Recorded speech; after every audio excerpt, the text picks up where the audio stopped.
Hey everyone, I'm Megyn Kelly. Welcome to the Megyn Kelly Show. It's Monday, October 23rd, more than 2 weeks now after the horrific October 7th terror attack on Israel, and there are still people loudly and proudly denying or downplaying the atrocities committed by Hamas. They want to change the subject. They want to nitpick the truth. We cannot let this happen. This morning in Israel, authorities showed more than 100 international journalists raw footage of Hamas's massacre in an effort to counter what's become a, quote, Holocaust denial-like phenomenon. They're right, that we are seeing play out in America and throughout the world. The footage came from body cams worn by Hamas terrorists themselves, some dash cams of innocents who'd been targeted, and so on. One Middle East correspondent, Yotam Confino, detailed some of what he saw in a thread on X. A Hamas terrorist screaming Allahu Akbar when he tries to behead a man with a shovel who was writhing on the ground. Hamas terrorists entering one home where a young girl was hiding under a table, estimated to be between 7 and 9 years old. Then watching them shoot and kill this little girl. Dead babies and children burned beyond recognition. Just a small portion has been approved for release so far out of the 43 minutes that the IDF screened today, though we expect that they will be releasing this entire thing publicly. The tape shown to these reporters depicts an unsuspecting driver coming under a hail of bullets from Hamas terrorists who were dressed like IDF soldiers in some of the instances.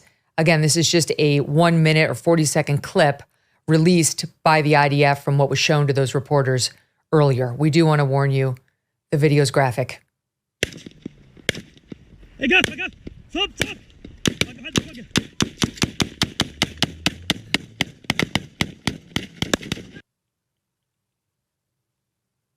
And there's plenty more of that. Meanwhile, Fox News' Trey Yingst, who's been doing a great job over there, described what one Hamas terrorist told Israeli forces who captured him. All right, so the Israelis got this guy and then interrogated him, and Trey got his hands on the interrogation video. Look at this reporting. In the video, you see a Hamas militant. He is in a white cloth jumpsuit sitting across from an Israeli interrogator. That interrogator is asking him questions. He describes the preparation and coordination for this assault on southern Israel. He talks about a Telegram group that Hamas fighters had, and they were communicating as the massacre took place, sending videos as they got them, as they were killing civilians in their homes. And this interrogator asks him about Islam, and he acknowledges that in the religion, you are told not to kill women, children, and elderly people. But he describes what Hamas commanders told them to do. He says that commanders said they could do whatever they felt like doing, and that this was a suicide mission, telling them they should not plan on coming back. He says commanders told them to step on the heads of civilians, to behead them, and do whatever they felt like. He went on to talk about how Hamas and ISIS are being compared. The interrogator asked him about this comparison, and he agreed. He said, we burned, we slaughtered, and beheaded people. And this interrogator was pushing this Hamas fighter and this militant to get more information from him. And he said, we became animals, things that humans do not do. Trey reported some of what he saw as too graphic and horrific to even describe on air. In another effort to counter the denials that we are seeing, or the dismissals in so many cases, a group of forensic pathologists who examined bodies of the victims in Israel went public over the weekend, saying they have seen, quote, many bodies, including those of babies, without heads. Countering one of the most pervasive elements of the denials happening now, they said it was, quote, difficult to ascertain whether the victims were decapitated before or after death, as well as if they were beheaded with a knife or simply had their heads shot off by rocket-propelled grenades. This is the level they've been forced to reduce themselves to. They've been forced to reduce themselves to this because people want to continue pushing back on, well, decapitated babies, were they? Was the point to decapitate them, or was it incidental post-mortem? What in the actual F? And yet the reality of what happened has been well documented now. They have been forced, the Israelis, to walk us through every last horrific detail. Today, we're joined by Rich Lowry and Charles C.W. Cooke of National Review for our NR Day here at the Megyn Kelly Show. You can find all of their work by becoming an NR Plus subscriber, and it's well worth doing so. Hey, subscribe to the show on YouTube and follow me on Facebook, Instagram, and Twitter. This show is sponsored by Grand Canyon University. Founded in 1949, GCU is a private Christian university that's dedicated to delivering an affordable and transformative higher education. Their vibrant campus is located in beautiful Phoenix, Arizona. And according to niche.com, it's ranked a top 25 best campus in the U.S. As of June 2023, GCU is offering 330 academic programs with over 270 of them online, allowing you the freedom to earn your degree on your time from wherever you are. At GCU, your degree, whether it's a bachelor's, master's, or doctorate, integrates the free market system and a welcoming Christian worldview. Learn more about GCU's programs, their competitive tuition rates, and their scholarship offers from your university counselor. They're part of a supportive graduation team that will take a personalized approach to helping you achieve your academic goals every step of the way. Find your purpose at Grand Canyon University, private, Christian, affordable. For more info or to enroll, visit gcu.edu. Rich, Charles, thanks for being here. I cannot believe that here we are this much time after the attack, and we're still having these debates. The Israelis continue to have to release photos and forensic pathology reports on the dead babies and the dead children to try to convince people these atrocities happened. It's willful ignorance, willful blindness at this point, or just outright convenient denialism by those who have an agenda, Rich. Yeah, absolutely. It's both of those things. And it's because acknowledging the true unspeakable nature of this attack and all its just gory Quentin Tarantino-esque details is too hard, because it would mean giving up some really important assumptions about the legitimacy of the so-called resistance to Israel, the nature of Hamas, which a lot of these people just insist, is a social movement that just happens to, occasionally rocket Israel. So they don't want to admit it. And it also goes to the legitimacy of the Israeli response. If you admit just how unspeakable this was, how no society anywhere would accept it, well, then you greenlight whatever Israel needs to do to deal with this problem. They don't want to do that either. And then there's anti-Semitism, anti-Zionism all mixed up in there too. So it's a toxic stew. And it's a debate that will go on forever. I mean, there'll be revisionist among Palestinian supporting intellectuals about this attack and the reasons for it forever, unfortunately. The details, and we do think it's important to talk about them, Charles, because of the denialism and the downplaying going on, and for the reasons Rich just stated, they're horrific. A father scooping up his two young sons to run to their outdoor bomb shelter. The three had apparently been in their beds when the attack unleashed early in the morning. They were still in their underwear. Moments after they enter the shelter, a hand appears on screen tossing a grenade into the shelter after the family. The father dies. The boys exit severely wounded, covered in his blood, they believe. Dad's dead. It wasn't a prank, one says as they run back to their home. I know, I saw it, responds his brother. Why am I alive? Another terrorist uses his victim's phone to call his parents. Dad, I killed 10 with my bare hands. Please be proud of me, Dad. Their blood is on my hands. Let me speak to Mom. Like a kid coming home with an A on his report card. And the reporting goes on, and I'm sure we will see the full 43-minute video at some point detailing all of it. This is what Israel is up against. And yet almost immediately we went to, free Palestine. Israel's an occupier. Well, I mean, you just want to skip right over that this was not some conventional war in which military targets were selected. These were 7-year-old girls under tables begging for their lives who were shot to death or burned to death or worse. Right. And I think that's, at least for me, the key. And that's why it's important to relate these stories, as harrowing as they are, because they obviate the debate over whether or not the grievances of many Palestinians are legitimate. Now, I'm not especially friendly towards the charter of Hamas, as you might expect. But if I were, there would be no justification for this sort of behavior. There is no link between whatever academic argument you can make and this sort of behavior. I mean, let's take an easy one, an easy historical example, the resistance to Nazi Germany. I'm from England originally. We were alone for a while. It seemed likely that Britain was going to be invaded and conquered by this great evil. The British government did not do that in Germany. The British government did not go in and start killing children and throwing hand grenades at families and gouging out people's eyes and beheading babies and so forth.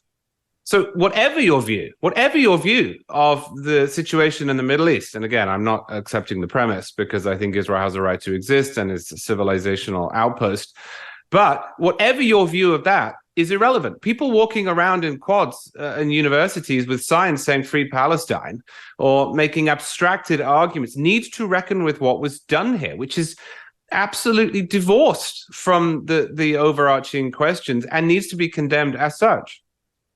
You mean resistance? Is that what you mean? That's how they want to characterize it. Well, sure.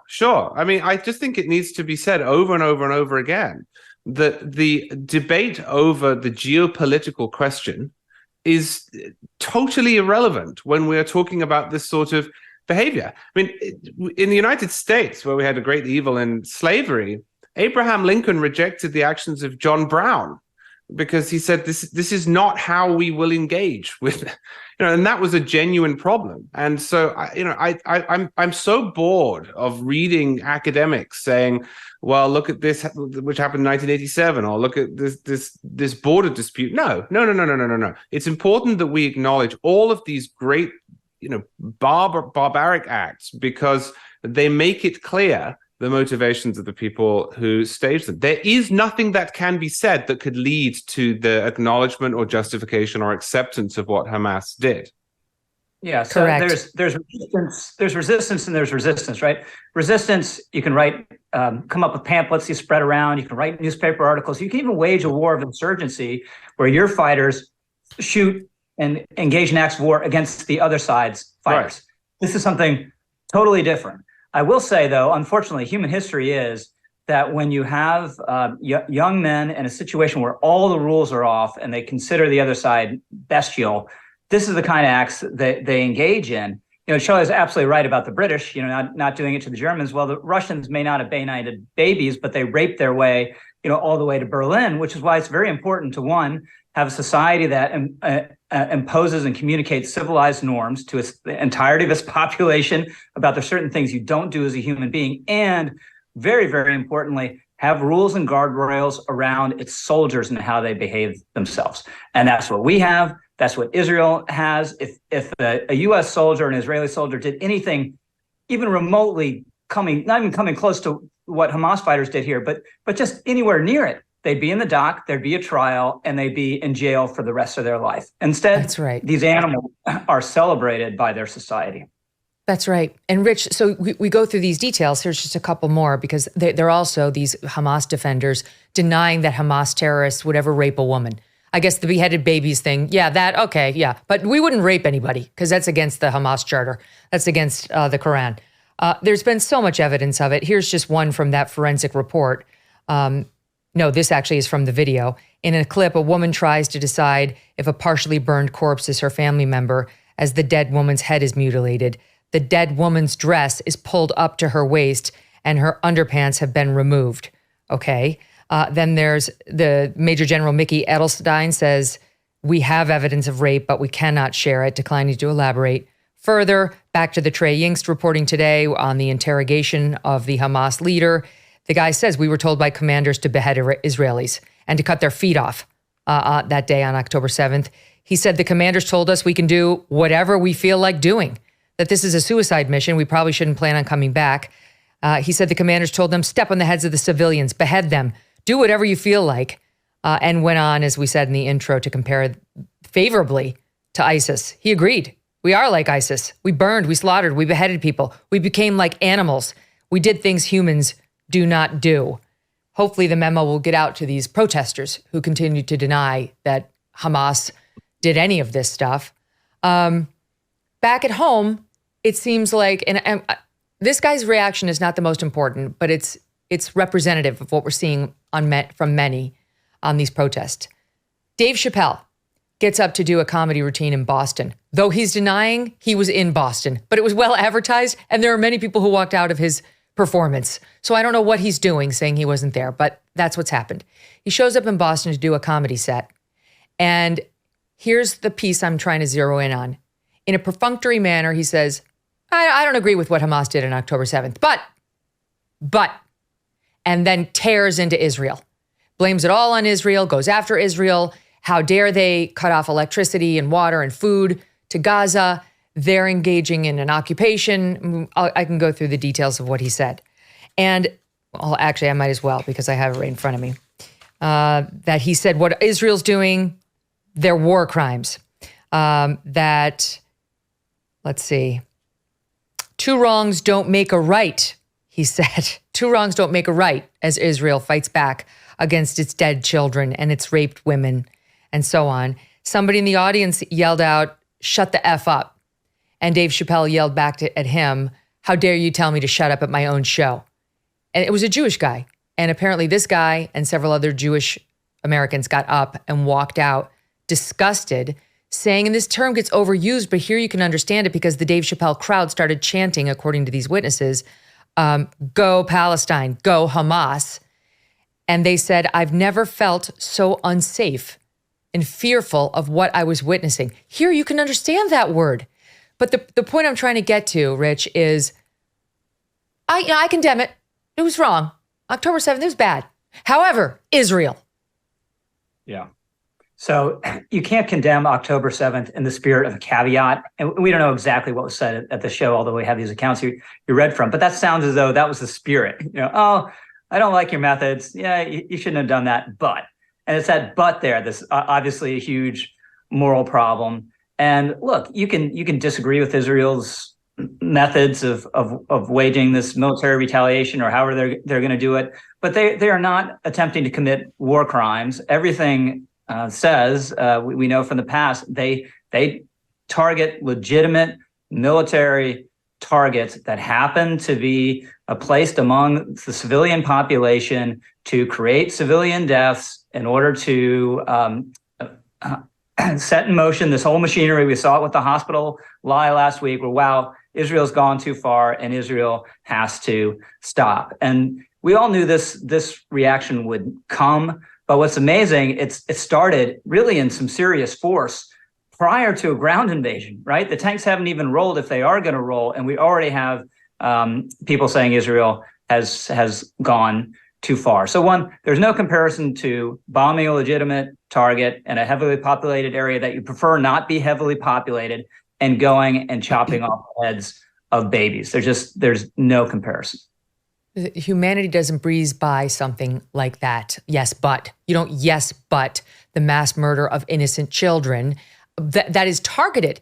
Yes, some children in Palestine are dying right now as Israel fights back for its right to exist. Israel does, as far as I can tell, everything any nation on earth could do to prevent that from happening, as Hamas does everything within its power to make sure the children get hurt and then to put it on TV, Charles. Like, that's the difference here, as Rashida Tlaib cries these tears outside over what's happening to Gaza, not one word for the hurting or murdered Israelis. Well, here's the other difference. This wouldn't have happened were it not for what Hamas did. So all of the complaints that are being made about what is very bloodlessly called collateral damage in the lingo are themselves the product of that decision by Hamas. I haven't heard anyone suggest, because it's not true, that Israel was planning to start bombing, as it has been, to start wiping out Hamas fighters apropos of nothing. I mean, this is a response. And presumably we're not so morally obtuse that we can't examine the basic chronology here, which is that Israel is now faced with what is obviously a great threat what is a threat from people who, as we have just established, have absolutely no limits and will admit as much, and it has to deal with it.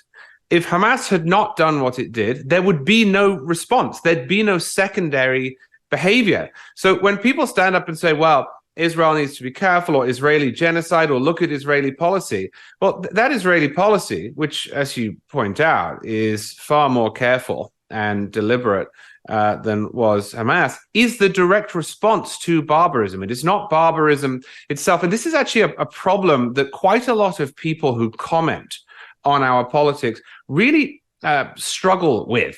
There's that famous William F. Buckley line, about the guy who pushes an old lady into the path of an oncoming car, and the guy who pushes the old lady out of the way of an oncoming car, and then the observer who says, well, both of them pushed old ladies around. No, they didn't. One of them was committing a crime, and the other was trying to help. So, the way this is discussed is, well, Israel did this. Yeah, Israel had to respond to something that, if it had not happened, would have required no response and would not be occurring. Yeah, and then moreover, also, these numbers that they're putting out are not reliable at all. They keep putting out 500 children already murdered. I don't trust one word that comes from these barbarians. We've already seen their lie fall apart on the hospital bombing. And so, but the press continues to just run with however many they want to say the civilian toll is, or the children death toll is, and print it as though it's gospel. Go ahead, Rich. Yeah, I was just going to underline Charlie's point. It's not just that this Israeli response didn't happen in isolation, right? It was prompted by this horrific terror attack. It was a predictable response, right? Maybe even certainly an expected response, maybe even the response that Hamas wanted.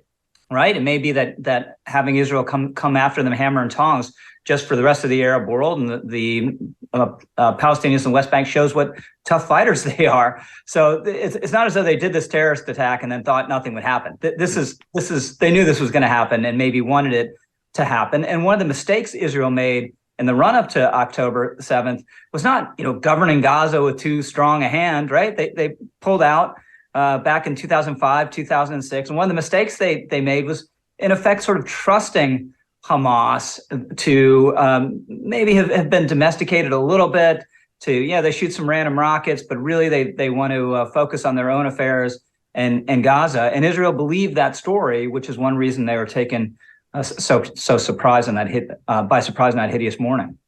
Right. And now they're being told to go back to that status quo where, all right, you trusted us. Like, we're going to have to trust you. We get it. I mean, they have less reason right now than ever to trust that they can live next to these people who describe themselves as animals. So what are they supposed to do if not obliterate Hamas? I understand it has all sorts of worldwide implications. I get it. But if that were America, nobody would be questioning for 2 minutes that we need to eliminate this enemy in its entirety. It needs to go. They can't be reasoned with. There's not going to be a peace pact. And even if there were, no one could trust it. These are not men of honor. I think we can at least agree on that. You mentioned in an earlier answer the ground invasion. It hasn't yet happened. We continue to be told that the men are being readied, men and women, the female soldiers as well, for ground invasion into Gaza over there in Israel. Hasn't happened yet. And now there's a question about whether there's something afoot to try to get more hostages out before the Israelis go in there with that. We ended the show on Friday with the report that 2 American hostages had been released. Judith Ronan, 59, and her daughter Natalie, 17, from Chicago. They said they still have family members, 8 other family members, these 2, who remain hostages. And we believe, according to Secretary of State Blinken, there are still 10 additional Americans who remain unaccounted for, and some of them are also being held hostage. Joe Biden was asked over the weekend about whether he wants Israel to delay the ground invasion. All right. Now, it's very interesting because the first reporter yelled, "How was your call with the Freed Americans?" And he answers, "It went well." Then came this second question, which he answers. Watch it. How was your call with the Freed Americans? Well, should Israel delay the ground invasion until you get more hostages out? Yeah. Okay. Should Israel delay the ground invasion until you can pull the hostages out? Yes, he says, only to be followed very promptly by the White House saying, wrong. No is the answer. The president was far away. He didn't hear the full question. The question sounded like, would you like to see more hostages released? Not, should Israel delay the ground invasion until you can get more hostages out? He wasn't commenting on anything else. Weird, because he could hear that first question with no problem and answered it on point. And then on Sunday, CNN reported, oh, shock of all shocks, U.S. seeks delay of Israeli ground incursion for more time for hostage talks. For what it's worth, Israel, a senior Israeli official, denied that the U.S. is seeking that delay, saying we deny this report. To me, it just underscores how feeble the president is, Rich, and how dangerous it is for him to be in this position. Yeah, that would be a very weird place to give that answer, but he gave it. And I just don't know, oftentimes in military affairs, when people say, or anything that we all comment on, they say they don't know enough really to have an opinion. That feels just like punting it.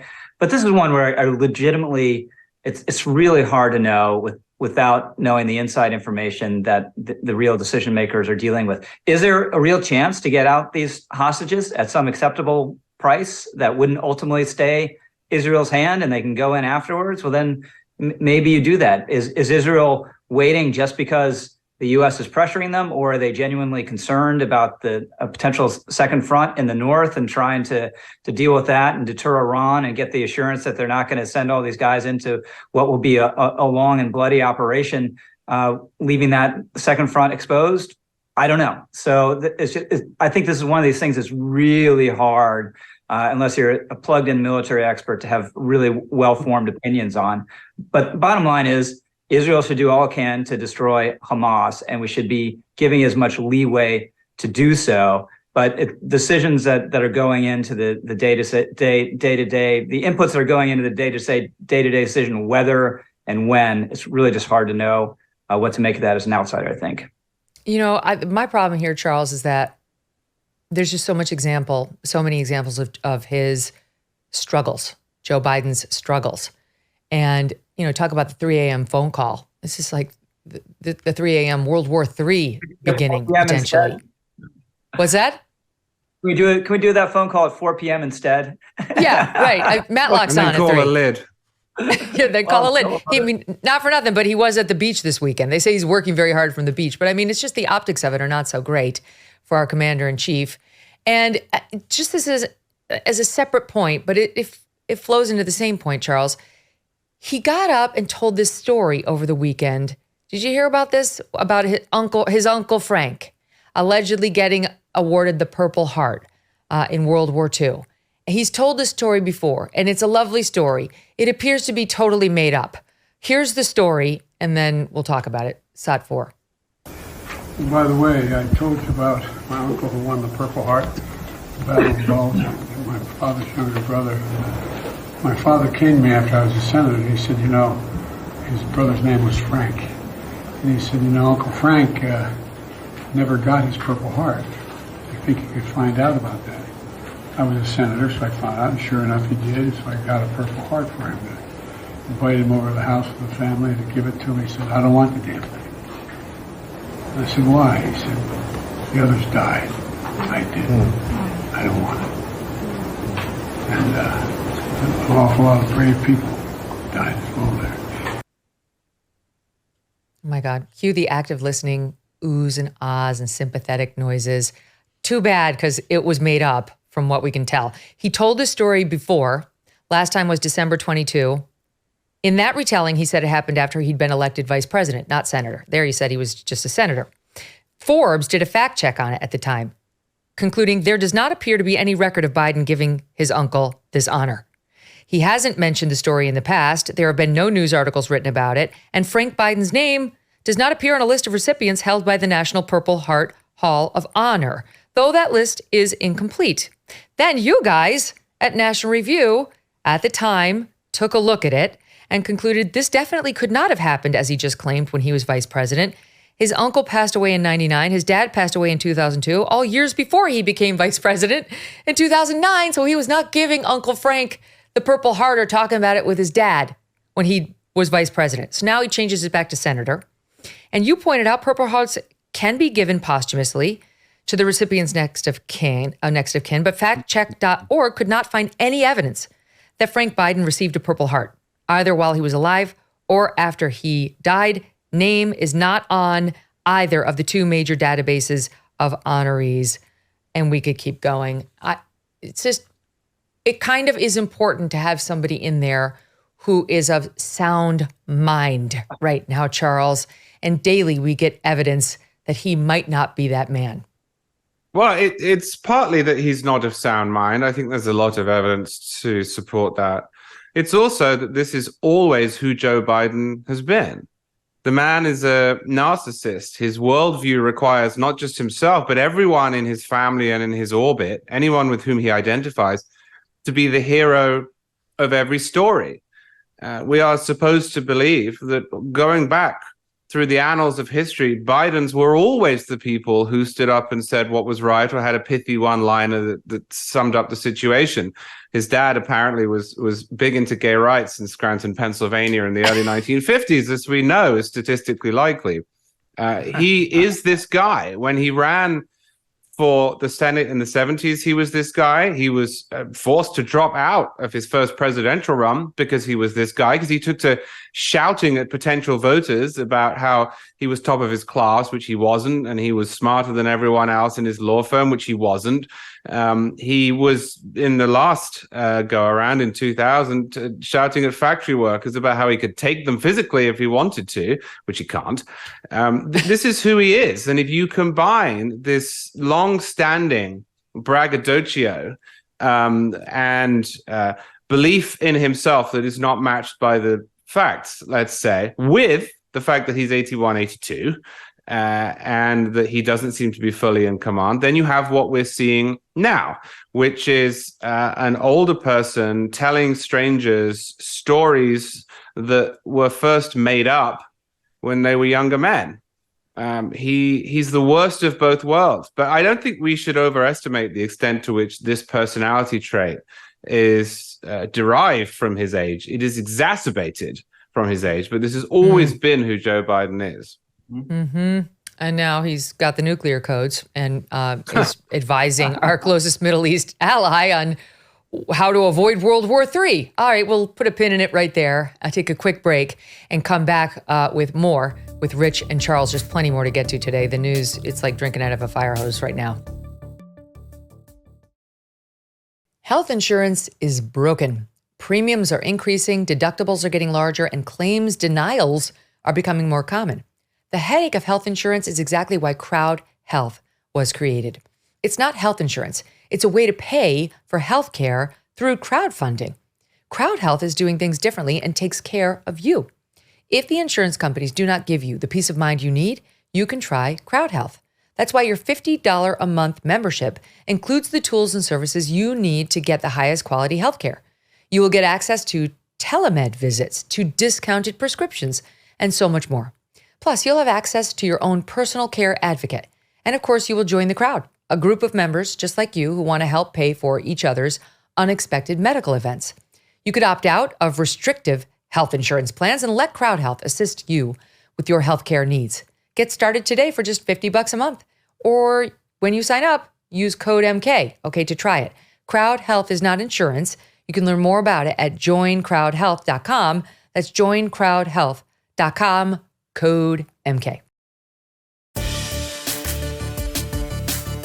Here at home, thousands of anti-Israeli protesters taking to the streets of some of America's biggest cities. Yes, it's still happening.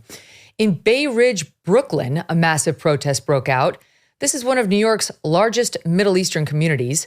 Demonstrators shouting all too familiar slogans now, calling for the destruction, eradication of Israel, and, quote, from the Bay Ridge to Gaza, globalize the Intifada.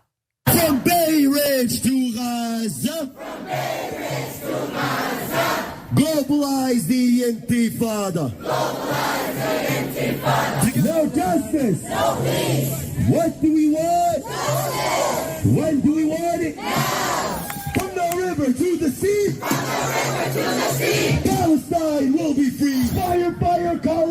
colonizer! Fire, fire, colonizer! Fire, fire, colonizer! Fire, fire, colonizer! All of it! We want all of it! Settlers, settlers, go back home! Settlers, settlers, go back home! Palestine is our home! Palestine is our home! Oh, they're very good rhymers. If the hating Israel thing falls through, they could get a job working for Dr. Seuss. Others had signs reading. Rich and Charles are listening. All right, stand by. Getting to you in 1 second. Others actually were holding up signs that read, "Biden kills babies." Biden does? Biden in Israel? In Palestine? Is that their point? Also, please keep the world clean, along with a person throwing away an Israeli flag. Lovely. Some protesters also clashing with cops when they shut down traffic and cops tried to clear an intersection. According to the New York Post, some of the protesters hurled eggs at police. About 24 people arrested. I'm sure they'll be suing the police soon, and it being New York, they'll probably get a payout. Meantime, a troubling incident out of Minneapolis where a pro-Palestinian rally turned dangerous. According to local affiliate KMSP, protesters started blocking traffic. We saw it with our own eyes. Performing a mass, quote, die-in. This is all the rage now, a die-in, where they lie down and pretend that they're dead, because like they can totally relate to what it's like happening in the Middle East. This time they chose the middle of the street, which is a good way to actually die. The blocking of the intersection led to an altercation in which an elderly man trying to get through got out of his car armed with a knife, trying to get the protesters to get away from his car, move back so he could keep going. The protesters then began attacking his car. What happened next was caught on camera by a man named Zach Metzger. He's running as a Democrat for city council. When you listen to this, if you can't see the video, the man looks visibly upset with his face beating red as protesters swarm his car. Watch it. He not going nowhere now. He not going nowhere now. Hold up, hold up.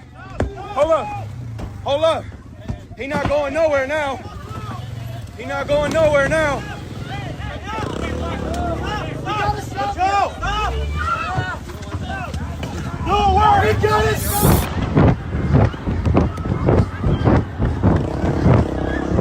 Motherfucker just ran. Zach, who originally posted the video, has since deleted it. He could, instead of running for city council, spend some time learning basic grammar because he is not going anywhere now. A simple, maybe extra year in school would have helped him out here. According to the KMSP report, police say no one was injured and that they are now reviewing the incident. Back with me, Rich Lowry and Charles C.W. Cooke of National Review. A lot in there. We're really not sending our best and brightest out to these protests. The rhymers, he not going nowhere now. Look at me running for city council. God help the people if he wins. And yet it's harassment. In this instance, we've seen it time and time again. And do they even know what they're chanting for? I mean, do you guys think they even know what they're chanting? Do you think they know what the Intifada was? I think obviously the organizers do, and I think a lot of them do. Maybe the random people just think it rhymes, and it's hey ho ho, Western Civ has to go. You don't literally mean that Western Civ should be demolished, but in this case, that's what they're talking about, right? Because this terror attack wasn't just awful where Hamas could reach there in the areas abutting the Gaza Strip. It showed if Israel were ever denuded militarily and at the mercy of its enemies, this is what would happen across the entire country, right? It wouldn't be an orderly transfer of power where the Israeli government's toppled and it goes to the control of Palestinian or Arab government. It would be this. It would be massive bloodletting, dislocation, human suffering on an unspeakable scale, right? It wouldn't just be Israel would continue to exist under different governments. No, it would be a genocidal campaign of ethnic cleansing, and that is what they're calling for. And just it's not the most important thing, in terms of what we're talking about in Israel and this dispute. I mean, this is historic, big league stuff. But these protests aren't that. But I just hate, you see it all the time, hate when they stop a innocent motorist, right? We saw it at the Black Lives Matter protest. And what that guy's scared, right? And what is he supposed to do? Is he supposed to just sit there in his car while people beat on the car, maybe break the windows, maybe try to drag him out? He doesn't know. Or try to drive away and endanger other people who are standing around his car. Maybe they're part of the gang banging on the car, or maybe they're just someone innocently crossing the street while he's trying to get out of there. It presents a horrible choice, which is why I think just obstructing traffic, that crime as part of these protests should be prosecuted seriously, because it leads to these sort of situations. Yeah. Before the drone footage of the incident with the old man came out in Minneapolis, Charles, they tried to frame it as old white man drives through a pro-Palestinian protest. But then somebody got their hands on drone footage of the whole event, which shows he was trying to just drive his car and they surrounded him. He wanted to keep going. It was reminiscent of what we saw during BLM. So have a lot of the slogans been reminiscent. No justice, no peace, we're seeing. And the guy was surrounded and got scared. Here he's driving. You can see they have the end of the road barricaded, and you can hear the voiceover going, all he can do is turn around. All he can do is turn around. Like, wait, let's wait for him. He's got to come back toward us. As this guy, this ringleader running for city council, this guy, Zach, is thrilled, saying, we've got to find him. Let's go find him. What were they going to do to this poor guy if they actually got him? Yeah, and what if he was armed? In Florida and most states, actually, your car is legally deemed an extension of your home and is therefore included under the castle doctrine. And in many states, Florida is one of them. You don't need a license to carry in your car, back when Florida needed licenses for that reason. And, these people, they stop these cars, and then 1 in 100 of those people will get very scared, quite reasonably. Maybe he pulls a gun out, and then suddenly it's not, reported as you described. It's reported as old white man drives into protest and opens fire, which wouldn't have been true. But this is a really, really scary moment, I think, for the people inside of those cars. Rich, you said that we should treat this as a crime. Florida did just change its law on this, actually, for exactly that reason, because this isn't just an abstract question anymore. This does seem to be happening increasingly. But look, these go on. Sorry, I was just going to say also, it kind of connects to what we're talking about in the first segment about the erroneous, horrible reporting about the hit on the hospital. We live in such a time of identity politics where everyone is in a category. And if you're in the wrong category, you're presumed guilty. So this poor guy, who knows, he's going to pick up milk at the grocery store, and all of a sudden he's a white man, right, driving through a protest. No, he's a guilty citizen trying to get somewhere, right? But all of a sudden he's presumed guilty. Yeah, and so if I could just go ahead, Charles. Build on that, Megyn, because this is a part of this right all the way through since we first learned this horrible news out of Israel that I think has been really instructive. And that is that all of the framework that progressives have spent years building up, the framework that is supposed to designate oppressor, oppressed, is supposed to determine what is safety and what is not, that is supposed to provide for the at least frowning upon or even censorship of hate speech and so on and so forth, was nonsense, wasn't it? It was nonsense. I mean, just you take these two examples. First, that guy. So who in that situation is weaker? Is it the guy whose car is surrounded by a mob shouting at him? They don't know what he thinks about anything. It's not even as if he's involved in the discussion, purely because he's there. Is it him or is it the crowd? Well, by the terms that they have laid out, he should be the victim in that scenario. And yet instantly, as Rich says, he becomes the perpetrator because he's a white man. But more broadly, the way that Israel has been treated simply does not comport with all of the rhetoric that we hear. Israel is surrounded. Every country around Israel has some level of animosity towards it. Israel was attacked. It didn't attack. Israel was attacked. Not just that, civilians were attacked in Israel. Babies were attacked. Women were raped. And what happened? What happened was that Israel's claims were so widely disbelieved or poo-pooed that they have had to release videos of them, of the most horrendous acts they didn't want to do. Whereas Hamas says, Israel just leveled a hospital, as happened last week, and it's instantly printed in every single newspaper in the world as if it's a fact, and then it has to be retracted. And in some cases, it hasn't been. All I hear from college campuses when people are talking about this sort of thing is that you can tell who has the privilege and who is the oppressed by how they're treated. So apparently, as a white man, I have all the privilege, so people will intrinsically believe me, and my way through will be easier. And you can tell who is oppressed because the opposite will apply to them. And yet, with this abomination, exactly the opposite has obtained. Israel says, hey, these people came into our country and they raped women and they beheaded babies and they took out whole families.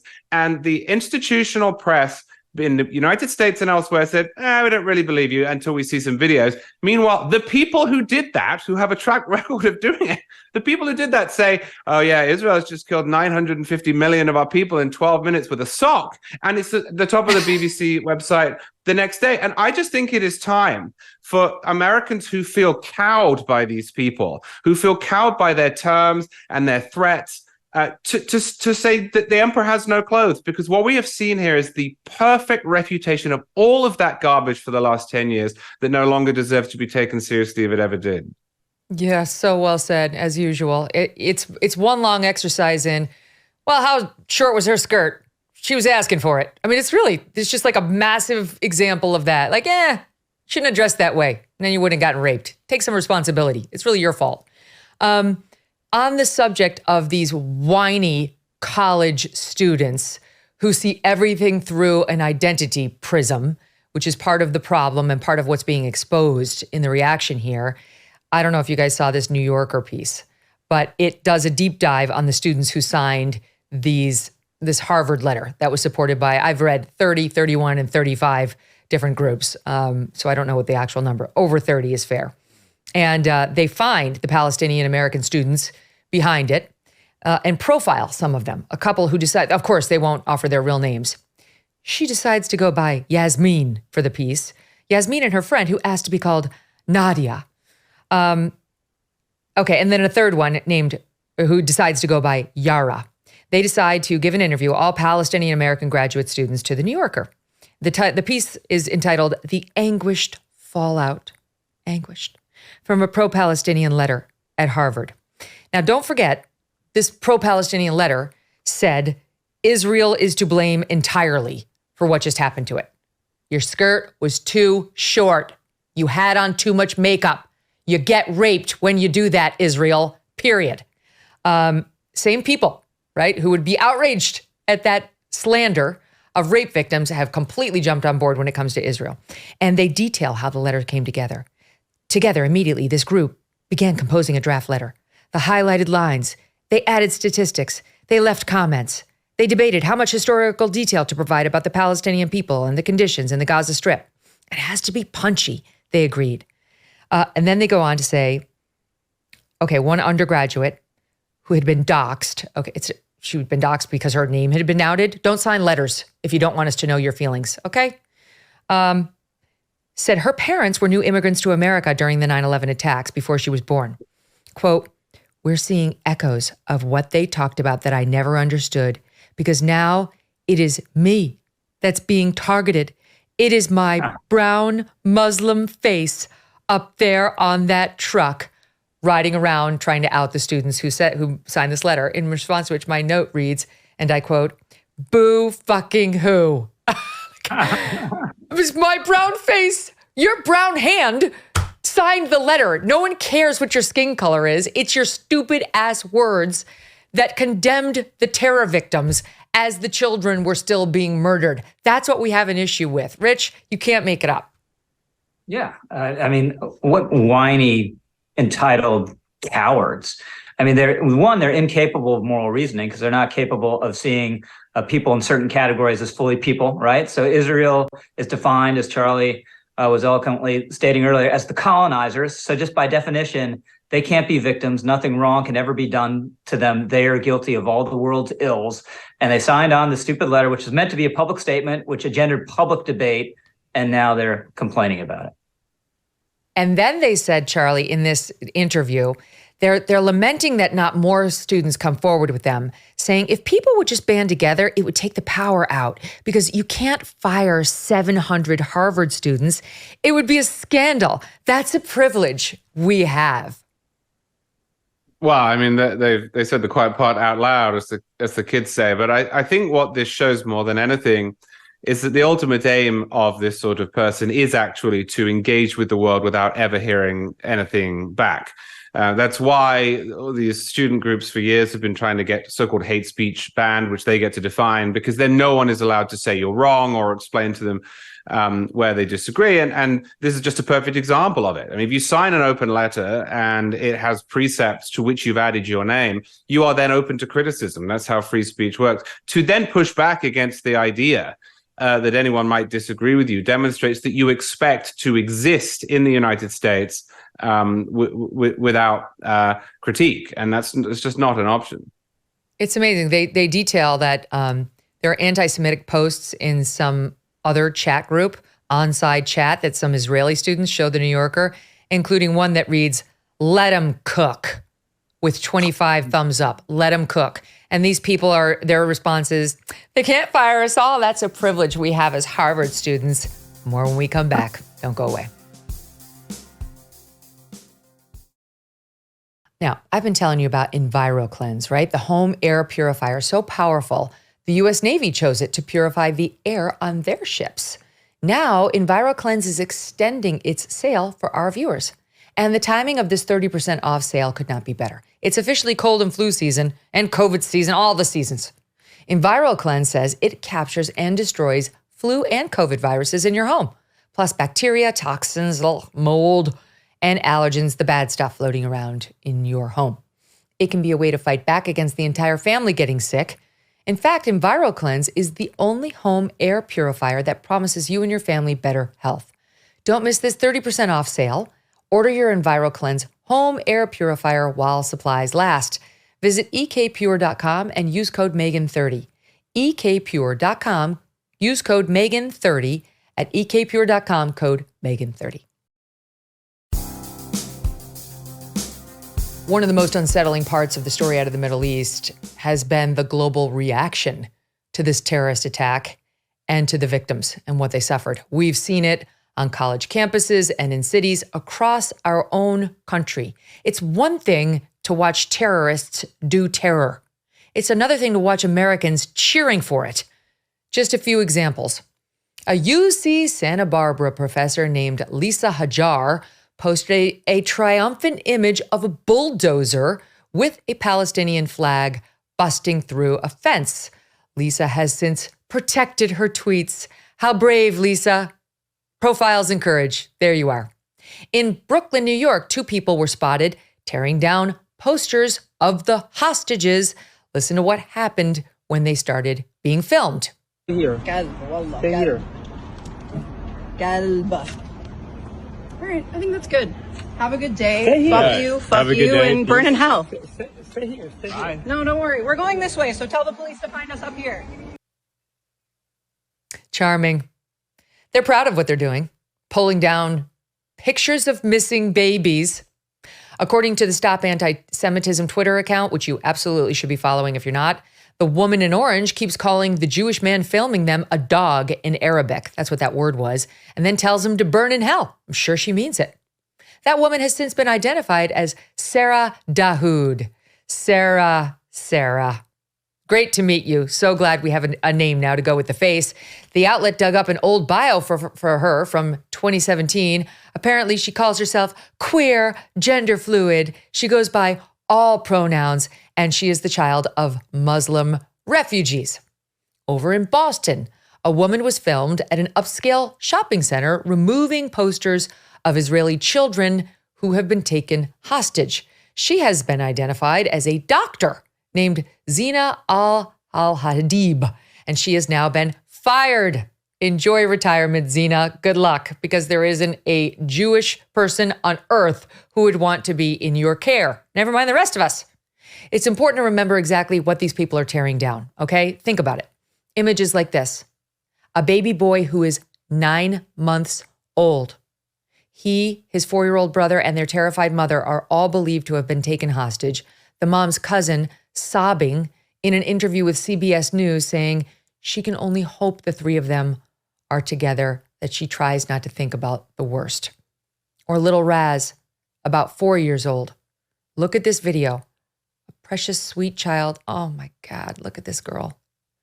Weeks ago, she was playing guitar and dancing, as so many little girls do, making a heart with her hands, playing. She and her 2-year-old sister and their 34-year-old mother are among the missing. The dad says he has seen video of them in a vehicle, apparently being kidnapped by Hamas. These are the images well-meaning citizens are putting up to try to call attention to them and their plight, to try in some way to do what they can to get them back. And these are the images terrorist sympathizers, because really that's what they are, don't want you to see. Back with me now, National Review's Rich Lowry and Charles C.W. Cooke. How many of these are in your X feed, right? You're formerly known as Twitter. It's almost always women tearing down posters of missing children. There's some disconnect here. These people look sociopathic to me, Rich. Yeah, I mean, it's such a low and despicable act. We all remember, anyone who was in New York after September 11th remembers all those missing posters, right?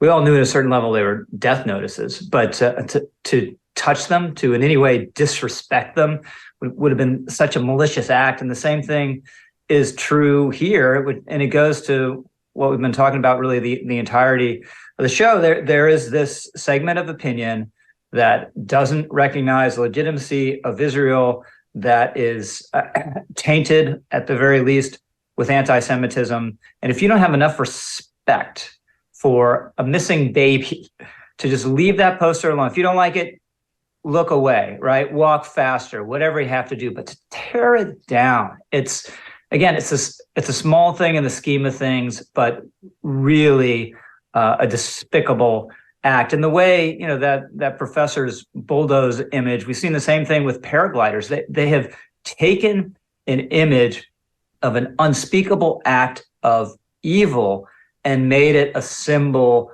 of worthwhile resistance. And that it at bottom is all you need to know about this cause.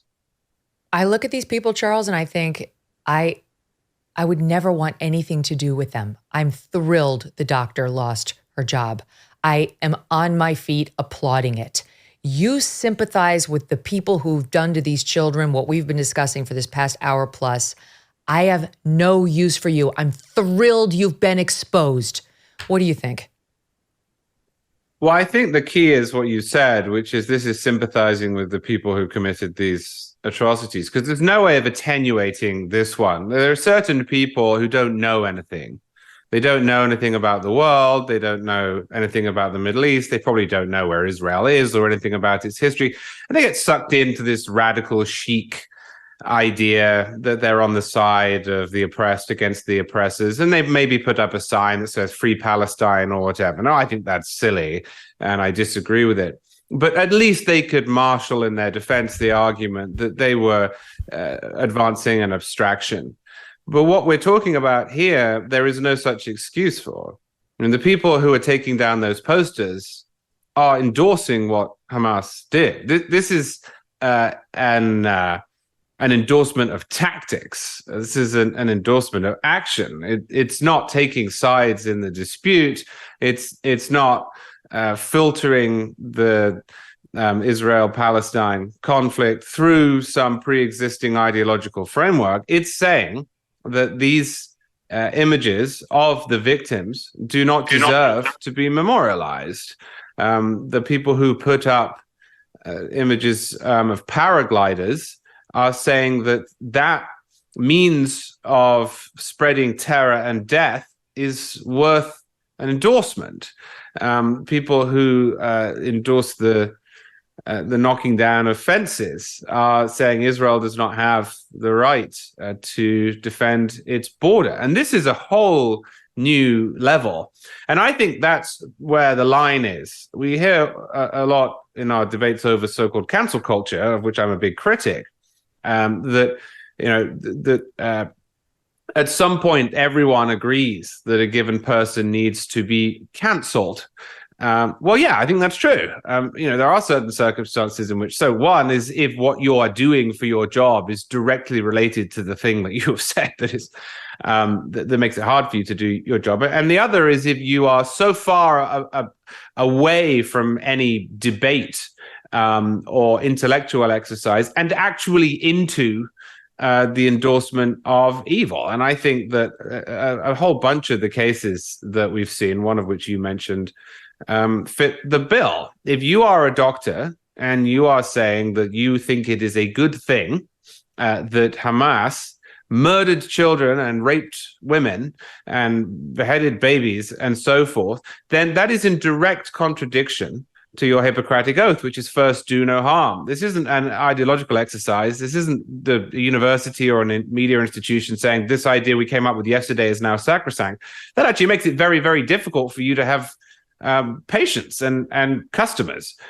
So there is a big difference here, I think, between the sort of fellow travelers who put up signs and might be caught at the back of a protest at Harvard who really may not know what they're doing, although they should know better, and people who are explicitly endorsing this sort of evil. And the examples that you just gave fit into the latter category. It's also, there's that woke term erasure that I hate. You never quite know what it means. This is erasure, right? This is someone who's so committed against Israel that they can't stand the idea that a post, somewhere in a corner of Brooklyn, there's a picture of a missing baby. They want that whole situation not exist. They don't want anyone to think of that baby, see that baby. That's erasure. Yeah. The blowback now that's happening, it's the protests in the street, the tearing down of the hostage pictures, it's bad enough. But now we're seeing blowback, case after case, against Jewish citizens. Like Jewish Americans here are getting harassed. Just today, Bari Weiss, she started her own independent press outlet called The Free Press. She posted that this was scrawled outside of her offices over the past few days. And it reads, "Fuck Israel." And I think "fuck the Jews" is the other one. "Fuck Jews." Forgive my language. Scrawled outside of her offices. She's of course a Jewish woman who's been outspoken on this issue. She's got to show up at work and see that. If they think that's going to stop Bari Weiss, they don't know Bari.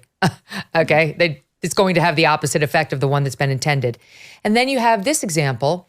Harvard hosted, I mentioned it before, a die-in on its campus this week. And this student walks by who I read is Israeli and goes to the business school there. This is according to the Washington Free Beacon, which did a great job reporting on this, our friend Eliana Johnson, her publication. The guy gets accosted and harassed because he happened to walk by and decided to film with his phone this Gaza die-in. I think we have some of the tape. Let's watch. Exit. Exit. Exit. Exit. Don't grab me. Other way. Exit. Exit. Exit. Don't grab me. Exit. I'm not grabbing anyone. He is. I'm holding this up. Exit. I live here. Exit. Exit. You're grabbing me. It's no not grabbing you. What's that? What's that? Exit. Stop touching me. Shame. My God. He was an Israeli student who decided to film their very public protest. And you can hear them. By the way, we now know who the two instigators who were laying hands on him were. Harvard University graduate students. One, a law student, Ibrahim Barmal, a member of the Law Review, of course. And the other, a divinity school graduate student named Elam Teti, who lives with Harvard undergraduate students in a supervisory role known as a proctor. At least two of those individuals identified, according to the FBI report, because the victim went and reported this, who were aggressively confronting this guy who did nothing more, according to the report, than pull out his phone to film the rioters, and he got attacked. This isn't the south side of Chicago. This is on the Harvard quad. Yep. Yeah, I mean, unfortunately, the anti-Zionists or anti-Semitics have basically won the battle for hearts and minds in a huge swath of the academy the last couple decades, and we're seeing the effect of it. But it is, again, it's tinged at least with anti-Semitism. You would think by this reaction that what just happened 2 weeks ago is that Israel bulldozed its way through the Gaza wall, went to various cities and settlements near the wall, raped and decapitated babies, killed people, took hostages, and then left, right? That's the reaction. When it was, of course, completely the opposite.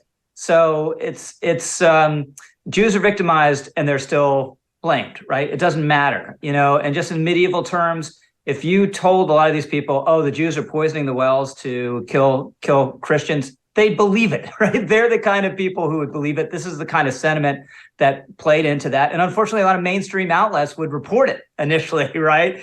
According to Polish peasants, the wells have been poisoned and hundreds have died because of the Jews. And then, well, there's no evidence of it. And then a week later, well, maybe we shouldn't have believed those Polish peasants. Yeah. But that's, in modern terms, that's what we're talking about. By the way, Charles, the same die-in from last week, organized by the Harvard Palestine Solidarity Committee and Harvard Graduate Students for Palestine. And no, I will not be hiring anybody who is part of these groups. They had support from and an appearance by the guy who recently founded the African and African American Resistance Organization, Kojo Achiampong, who graduates in 26, who said this: as Afro, that's the acronym for his group, understands, the apartheid regime that was here is identical to the apartheid regime in Israel, rooted in the same logic of settler colonialism. It's right here. It's alive and well. It's on the names of our buildings, on the names of our streets. And there is beginning to be some weird support by some faction of the BLM crowd for the coalition against Israel. Yeah. I must say, as an amateur theatre critic, I wasn't very convinced by the performance of those people who were supposed to be dead, jumping up and attacking someone, maybe zombies. The examples you just highlighted both show people whose conception of what is normal is just completely skewed. I mean, which of these two circumstances is normal at a college? A person walking around from one building to another, or people lying on the floor pretending to be dead? And the assumption there seems to have been that he was doing something wrong by walking through this, rather than that they were imposing on others. Likewise, the idea that there is something in common between the makeup of the modern state of Israel and America under Jim Crow is nonsense. It's part of this everything is everything mentality that we see on the modern left that is driven by intersectionality, where you see Planned Parenthood tweet out, climate change is reproductive justice, which doesn't mean anything other than that they want everyone who might possibly consider themselves to be oppressed to bandy together. I mean, it's just not true. I am a little hopeful on this, though, Megyn. I find it as annoying as you do, but I think that so many of these groups in the great big progressive blob have pushed it so far here that they have actually provoked their nominal allies to say enough. I don't think there is going to be a great desire for an endless suicide pact between people who thought they might be on the same side. I'm starting to see a fracturing of it. Now, I don't think that that's necessarily going to make a big difference at Harvard or at some of our really badly infected elite institutions. But I do think in the public it will. And I think it could start to affect elections as well. Because if you look at polling on this question, Americans are quite sensible. They don't like Hamas. They do think Israel has a right to exist. They are appalled by what happened 2 weeks ago. And I've seen more of my Jewish friends than ever who don't normally talk about politics saying that they were surprised by how widespread the institutional criticism of Israel and of Jewish people in general has been. I have been surprised too. I'm naive, clearly. I didn't realize that it would be quite that pronounced. And I wonder whether we're going to start seeing groups that have historically worked together in the everything is everything mindset saying, you know what, that was a big moment for us. We're not getting on board with you. Yeah, I told part of the story last week, but a Jewish friend of mine in New York who's a Democrat was telling me she's only watching Fox News right now. You know, she's doing media in the digital lane like ours, and she's doing Fox News, and she's abandoned what she used to like, which was CNN and occasionally MSNBC. She can't take it. Then I went to a cocktail party with a bunch of people in my community on Friday, and person after person came over to me. These were liberals, self-described liberals, saying, thank you for your coverage. We've been watching religiously. We can't stomach MSNBC anymore. You know, we feel like people without a party. We can't believe what's like. It's happening. Like Jewish Americans are recoiling in response to what happened here. And it reminds me, you know, Trump has been railing on the Jewish Democrats forever. We're like, why don't they vote Republican? Why don't they vote for me? They should like me. Vote in your own self-interest. I don't think they like Trump, but I do think for the first time he's got a shot at their vote because they're so horrified, Rich, by what a huge faction of the left is doing. And I'll just give you one other stat to put some meat on it. There was a poll out last week, hold on, let me get it, that showed 50%, only 50% of Democrats blame Hamas for the attack on Israel. Only 50% of Democrats do. 73% of Republicans put the blame squarely where it belongs, which is on Hamas. Yeah, I've seen some polling that is better on Democratic sentiment. I do think there is a separation between the radicals on the left and the mainstream Democrats and their attitude about this, because our mainstream Democratic friends, they are human beings, right? So they get who's in the right and who's in the wrong here. But, you know, I think the whole, just in sheer political terms, all this helps President Trump. He said some dumb things, you know, about Hezbollah being smart and attacking Bibi because he has some grudge against him personally. But you knew foursquare that there was no question he was going to back Israel when he was president. And he makes a very intuitive case when he says, look, you know, kind of funny, right? You know, Russia didn't invade Ukraine when I was president. This kind of horrific assault on Israel didn't happen when I was president. And, you know, maybe some good luck there. But it makes a lot of sense that adversaries were scared of him, or at least uncertain what his reaction would be. So he carried this kind of personal deterrent force that Joe Biden just doesn't have, right? At the very least, you know what Biden's going to do, right? It's going to be you put it in a blender and come out with the standard American president's response to any crisis. That's what he's going to do, right? Because he's so conventional, whereas you couldn't do that with Donald Trump. So I think this helps them again in the primary, and they need a lot of help at the moment, but potentially also helps in the general, not just because there might be Jews disaffected from what they've seen from their ideological allies on this, but also because maybe this guy, despite all the craziness, would keep us safer than we have been, or our interests safer than they have been the last 4 years. Just an addendum, that was an NBC News poll of college students. 50% of Democrats in college think that that's a pretty Hamas good finding, right? Not to blame. I know. Oh, and also, FYI, the doctor who was fired, who we talked about out of Boston, taking down the hostage pictures. It's interesting to me because she was an endodontist, which I've never been to an endodontist, but they're the people who work on what's described as the pulp of your teeth. So it sounds like root canal. This sounds horrible. But the point is, think about this. Think about a Jewish person having to sit in the chair of this woman, the closest contact imaginable, right? Like they're in your face, in your mouth, next to your nerves, your most sensitive nerves.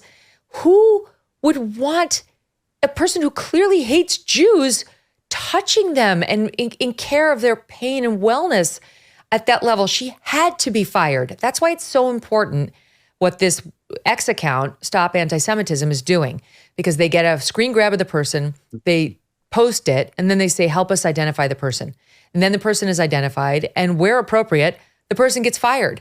Absolutely right. Otherwise, who would want their, Jewish friends sitting in this woman's care? Not me, not I. Okay, on the subject of these woke, I don't know what they are, annoying, anti-Israel college students, all of it, as we're seeing now, Charles, has bled out into society. Same as our immigration policies have bled out into society. We see that in a lot of these protests.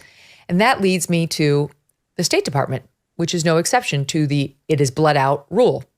There was a report on the 20th, and it detailed, AI Monitor, is that the publication, detailing what's happening inside the State Department. This is a Washington-based outlet that reports on the Middle East.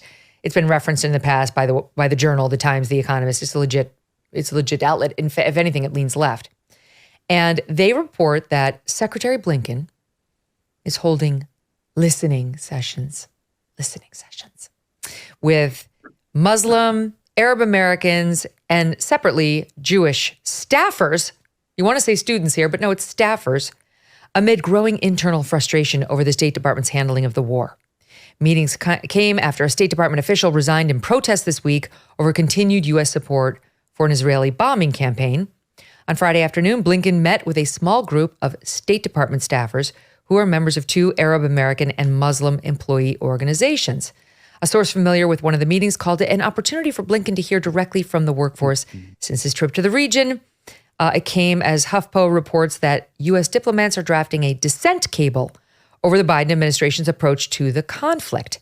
Goes on Huffington Post to talk about how there is a mutiny brewing within state at all levels, and goes on to say the negativity is surfing in a variety of ways. One official described peers as depressed and angry about it all. Another said some staff are experiencing resignation, and that official recalled a colleague in tears during a meeting over this person's view that the U.S. policy statements emphasize support for Israel over the lives of Palestinians. They're crying in the State Department because their preferred outcomes are not being advanced by the secretary and the president. We have three branches of government in this country. We have the executive branch, the legislative branch, and the judicial branch. We don't have four. The State Department is not a separate branch of government. It doesn't have any freestanding powers. It is there to represent the wishes of the executive branch as tempered by the legislature, and it's staffed by people who are chosen by the executive and approved by the legislature. And that's the end of it. What the individuals within the State Department think of government policy is irrelevant. It is up to the government to set that policy. That government is elected in Congress and in the White House. If anyone within the State Department cannot abide by the policies that they're required to carry out, then they can resign, and that's fine. And we can criticize them for their views or praise them for their views, perhaps, depending on the circumstance. But this is a principle that is imperative and that is just forgotten in so many different circumstances in the modern era, where we seem to think that these federal agencies have their own volition, and they don't. I'm reminded, looking at this, especially in conjunction with the news that 400 or so congressional staffers anonymously signed, I'm not quite sure what that even means, but anonymously signed a letter of Yuval Levin's point about the role of institutions having changed over time, such that many people now go into an institution thinking that they can use it for their own advancement or as a platform on which to stand, rather than as something that they serve or that is bigger than them or that exists externally to them. The State Department has been around since the founding of the country. It's one of the original departments. It has always fulfilled the same role. It has always sat within the same constitutional structure. I just do not want to be reading, as an American citizen, in the newspaper or elsewhere, about the private views of people whose role within our system is to act as functionaries or bureaucrats. And, Joe Biden is not in charge of anything because he's old and out of it. But at some point, a US president is going to have to make this point internally and externally, that we have an executive in this country who is elected, and he, with congressional input, is in charge. But just to correct my reporting, All Monitor. This is not a publication with which I am familiar, which is why we ran it down to see if it's legit. All Monitor reporting that. He's got his own deep state now, Rich. They're crying inside the State Department. They want a different policy of the one that the president is pursuing. Welcome to the game. He's got his own deep state. Yeah, well, this is not unusual. This is the typical State Department sentiment about this conflict. No matter what the flare-up is or the occasion for it, it's always restraint on Israel. That's always their default answer, so it isn't surprising that this is happening. Maybe there's kind of an added element from our culture and kind of campus culture spreading over, where people are crying and upset and need a safe space to deal with the fact that this is the president's policy, at least for now. And I'd underline that last point, because the gravity, natural gravity in terms of U.S. government policy is going to be towards staying Israel's hand. We've seen it over and over again. Maybe there's going to be a window lasting longer. Maybe it's already closed. Some of these reports we were talking earlier are accurate about the U.S. saying don't go in on the ground. But this is the natural kind of bureaucratic gravity, and it has to be resisted. And you hope the president and the Secretary of State have the strength and gumption to resist it. But it's understandable if you have some doubts. Well, we have all the usual suspects pressuring Joe Biden to change his policy. Thus far, he's been standing shoulder to shoulder with Israel and has been saying the right things and sending the aircraft carriers. All that very good for people who believe we should stand by Israel. But you've got the college campuses, of course, speaking up. You've got deep state upset with his policies, and you've got the celebrities who are starting to weigh in. I mentioned Dave Chappelle. By the way, just FYI, I'll show you. My team found this of him. Back in 2021, he did a bit on Jews, which. Well, you tell me. Here it is. In my movie idea, we find out that these aliens are originally from Earth. That they're from an ancient civilization that achieved interstellar travel and left the Earth thousands of years ago. Some other planet they go to, and things go terrible for them in the other planet. So they come back to Earth, decide that they want to claim the Earth for their very own. It's a pretty good plot line, huh? I call it Space Jews. All right. Okay. Oh, so, yeah, it's pretty on the nose. So there's Chappelle. And then I know you guys, Charles, when I think about you and I think about this conflict, I was thinking, I know what Charles wants an answer to. What does Alyssa Milano think? That I know she's your North Star. So Alyssa Milano, Jon Stewart, Wanda Sykes, Joaquin Phoenix, Sandra Oh, Kate Blanchett, Rosario Dawson, Margaret Cho, Jessica Chastain, Channing Tatum, a bunch of other people I never heard of, signed a letter demanding a ceasefire right now. Because I'm sure Alyssa Milano is very versed in Mideast policy, Charles, and she really wants a ceasefire this instant. Well, look, don't underestimate my regard for Wanda Sykes. It's not just Alyssa Milano. You've got to have both the North Star and the South Star. Wanda Sykes fulfills that, at least for me, with the others in a constellation somewhere around the globe. I mean, look, I think Dave Chappelle's hilarious. And I also think he's an entertainer. And I just don't particularly care what a bunch of entertainers, some of whom I like and some of whom I don't, think about geopolitics. And I don't understand why it is that they think we should care about what they think.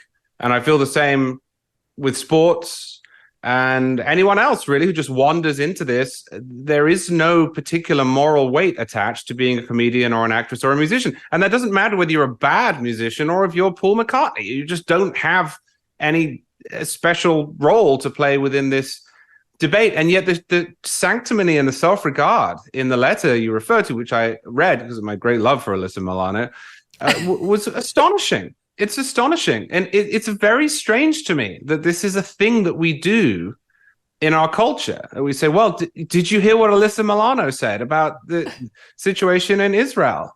I did, because I have a strange job which requires me to follow these things. But why? Why do they do it? Right. Why? Good question. They think they have the ability to change policy, I guess. Like Jerry Seinfeld put out a statement, and some other Jewish supporters put out a statement, with their, that I understand, he's got like a vested stake, and I guess, was concerned about himself, his family, I'm sure. But Alyssa Milano, there's no vested anything. She just fancies herself an activist on these things, and she likes to see her name in the paper. One of my favorite things about Rose McGowan, who I realize is very controversial, but I kind of love her, is to hear her talk about Alyssa Milano. I mean, she is just excoriating on Alyssa Milano and says all the things you know in your heart are true.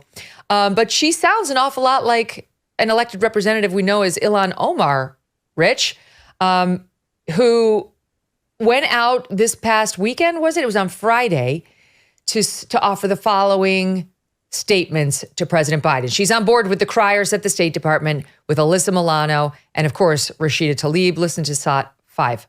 Where is your humanity? How do you look at one atrocity and say this is wrong? But you watch as bodies pile up, as neighborhoods are leveled. Where is your humanity? Where is your outrage? How is it that we have a president who is talking about releasing hostages, who is talking about getting American citizens out of Israel, but could not get himself to say, I want to save and work to save the hundreds, thousands of Americans is stuck in Gaza? What is wrong with you? Now, I'm going to say the first part of that clip was what the kids call a cell phone. Right? How can you look at the bodies pile up and not say anything? Let me refer you to a clip where Fox News' Hillary Vaughn, who's been doing a great job, confronted her just same day on Friday and how she handled it. Congresswoman, you called for a ceasefire. Are you okay with Hamas terrorists continuing to exist? Do you think that Israel should just lay down their arms and not try to get the hostages out of Gaza? How can Israel have a ceasefire with terrorists whose entire mission is to wipe out their existence? You're blocking the elevator. She's got. How can they have a ceasefire if they're trying to wipe out this crazy lady? Don't worry about her. Ignore this crazy lady. Don't worry about her, says Ilhan Omar to her security team. How can you sit there and watch and not say anything? How, Rich? Yeah, I think it was Hillary Vaughn who also last week, Congresswoman Tlaib was walking along through the hallway. Do you condemn the killing of babies? And she wouldn't say, of course, right? So it all goes to where these people are fundamentally coming from. And let's be clear, if you're calling for a ceasefire now, you're calling for Hamas getting away with this, right? That's what you're calling for. We all have sympathy for innocent Gazans. And look, Biden administration has been concerned with trying to get humanitarian trucks in there and whatnot. But it goes back to what we were talking about earlier. The ultimate responsibility for this situation goes to Hamas. If they hadn't done this, none of this would have followed from it. And if you don't acknowledge that, if you find excuses for it, you are morally bankrupt, and the members of the squad are just that. The members of the squad seem to be not only in the deep state, but in the media in abundance, because the way that hospital attack was handled and some other examples, which we'll get to next, have been truly stunning. I mean, even for the New York Times, this level of dereliction was surprising, I have to say, even to me. I'll tell you the latest on them. They're now finally acknowledging part of their error, but not the full thing. And wait until you hear who they just hired. More with Rich and Charles just ahead. Well, as autumn settles in, the Christmas decorations have already made their grand entrance. But before we allow the shopping stress to take over, take a moment. Take a moment to think about this. Many families have decided to embrace experiences and family gifts instead of the frenzy of individual shopping. Now is the perfect time to order the ultimate family gift, and that is a Michael Phelps swim spa by Master Spas. A Michael Phelps swim spa by Master Spas combines the benefits of a pool and a hot tub. Michael Phelps swim spas come in a variety of sizes to complement almost any yard, even if it's a small one. Installation can take less than a day, and since it's heated, you can use it year-round in any climate. Michael Phelps swim spas are 100% made in the USA by Master Spas. That's the world's largest swim spa manufacturer. Order yours today. Go to masterspas.com, put in the promo code MK to save $1,000 on a Michael Phelps swim spa or $500 on a Master Spas hot tub. Masterspas.com, promo code MK. Okay, so the New York Times finally now, almost a week after their terrible reporting on that alleged hospital bombing, which they said, quote, was an Israeli strike that killed hundreds in hospital. none of which was true. It wasn't an Israeli strike. It didn't kill hundreds, and it wasn't in the hospital. And they kept restating these errors over and over in their second, their third attempts at this headline. Then they let it sit there. They finally corrected the headline, but they'd let the error sit there without being acknowledged.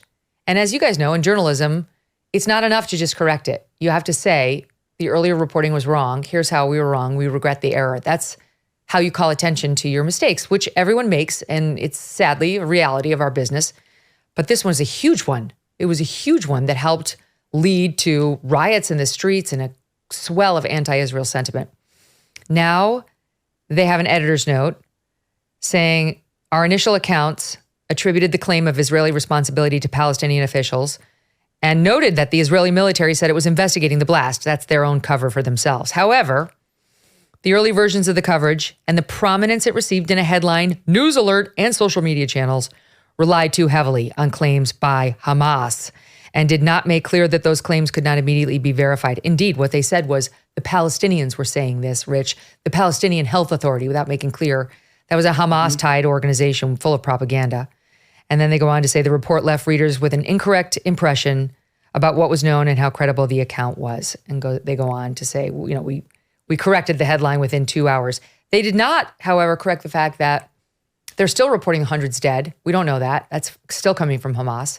Or the fact that they used the wrong photo.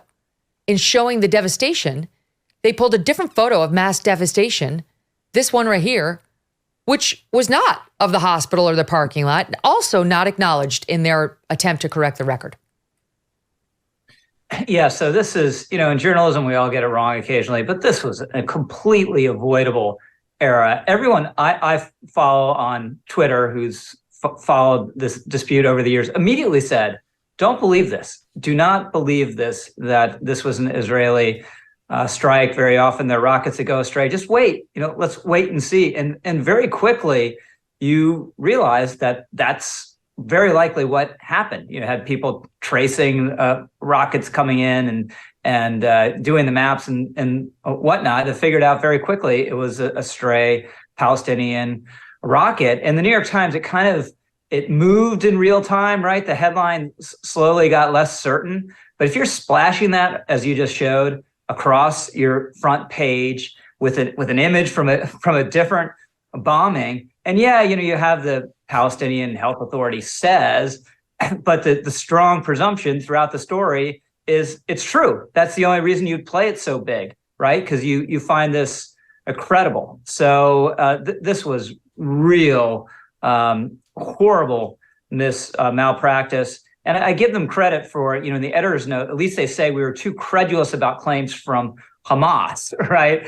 But that's what they were. And how damning is that, right? They rape women and behead children, and then you're going to believe what they say about a highly sensitive attack like this that they can use for propaganda purposes? How possibly does that make sense, except for the reflex? A lot of these journalists, not all of them, you know, there's some really good ones, but kind of culturally and institutionally tends to be the same as those deep state people in the State Department. It's an anti-Israel reflex, and we saw it out here.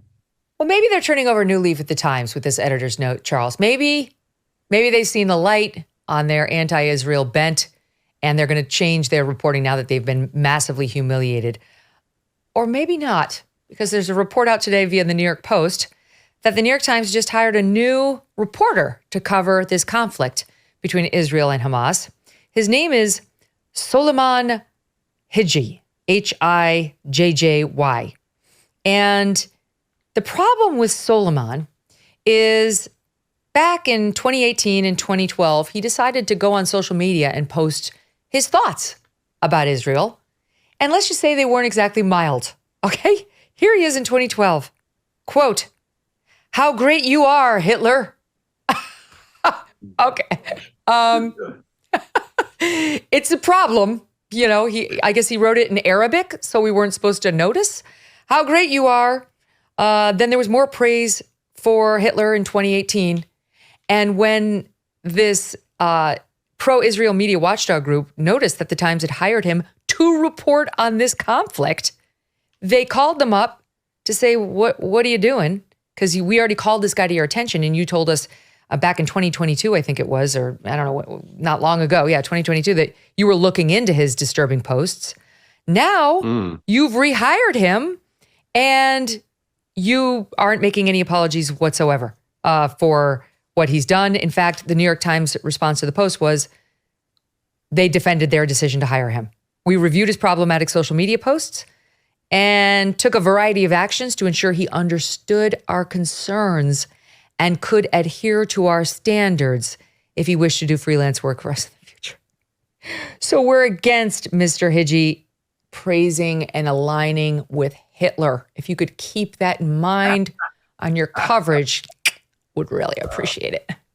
I mean, who among us has not repeatedly praised Hitler in our Twitter feed while covering matters of great import to Jewish people?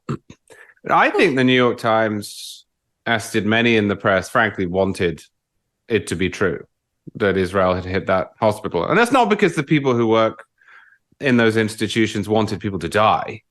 But, well, maybe the guy with the Hitler fan club did, but the rest probably didn't. But it's because it immediately allowed them to both sides the issue, which is the one thing they say they're against, but they really aren't. If you look at how the attack in Israel was covered and how long it took before the number of dead in Gaza was put on the other side of the screen, with numbers that were rising and rising and rising, all again being put out by Hamas, you will see how quickly this was treated like a sports game. It was initially, 300 dead, 500 dead, 800 dead. The scale of it became apparent, and then it was 1,000 dead at least. But by the end of the day, on the other side of the screen, it was 400 Palestinians, 900 Palestinians, 2,000, 2,500.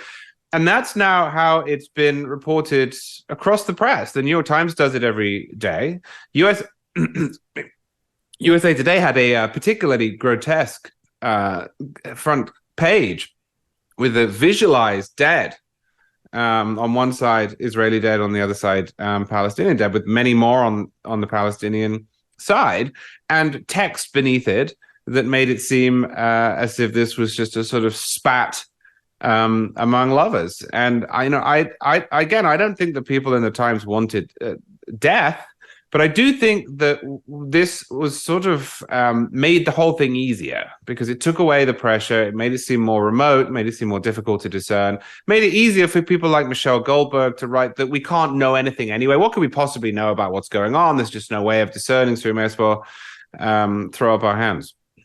Well, I look forward to Michelle Goldberg meeting this guy at the office holiday party. It's going to be really spicy. All right, the time we have left, I'm so disgusted by the House Speaker thing. I know pox on both their houses. I just can't stand anything that's going on there. But I'll get your quick take on it, as tonight they're supposed to hold a Speaker Candidates Forum. Then tomorrow at 9 a.m., an internal Speaker vote is scheduled. Interested candidates had until noon yesterday to declare if they wanted the job. They say the two, I don't know if these are the top, but two of the names being bandied about are Byron Donalds of Florida and Tom Emmer of Minnesota. He was number 3 under Kevin McCarthy, so he's got Kevin McCarthy's backing. Byron's more of a Trump guy. He's got more Freedom Caucus cred. And then a bunch of others, most of whom we've never heard of. So quick takes on the House Speaker race. Charlie, I'll start with you. Well, I think the whole thing's a catastrophe that is born out of a failure to acknowledge that Republicans didn't do as well in 2022 as they wanted to do, and therefore have a small majority. And you've got the tail wagging the dog here, and then trying to throw back all of the responsible virtues that they themselves rejected to convince the majority to do what they want. I'm glad that hasn't worked. Unfortunately, it's still thrown everything into chaos. It seems to me that Speaker McCarthy, who I have problems with, was probably the best they were going to get, given that reality. The idea that they're going to get someone who is perfectly acceptable to this faction or that faction without changing the factions or the size of the conference itself seems far-fetched to me. So they'll probably go through a whole host of these candidates and then likely settle on someone who has all of the same flaws and liabilities as did McCarthy. Great. Utter waste of time, Rich. Yeah. Yeah, so Matt Gaetz has been a nihilistic idiot in this, and most of the initial aid voted against McCarthy, but then has taken on this element of tribal warfare, where the McCarthy people don't like Scalise because they don't think Scalise backed McCarthy strongly enough, and then the Jordan people are mad at Scalise and McCarthy and Emmer for not supporting him enough. So then they'll turn around and oppose Emmer if he gets the designation from the conference. So there's some significant chance they just won't elect a speaker. We'll have to stick with Patrick McHenry, the speaker pro tem, and find a way for the majority to kind of govern without a speaker, which is just crazy, and advertises your chaos and dysfunction in a way that there are going to be bigger issues in 24 if it's a big Trump-Biden rematch, but at the margins this is going to hurt what's already a narrow majority hold on to the House. This is as petty and bitter as the election for head cheerleader in the Deep South Texas Friday Night Lights crowd. I mean, that's how backstabby it's getting. I have almost no appetite for the story, but they'll get back to us when they finally select the new one, who almost certainly will be just like the old one. Rich, Charles, thank you guys. Doing double duty for us today, and we really appreciate it. Great to have you. Thank you. Thanks for having us. Tomorrow, Michael Knowles will be here. He's always great to talk to. Looking forward to his take on all of this, and we will see you all then.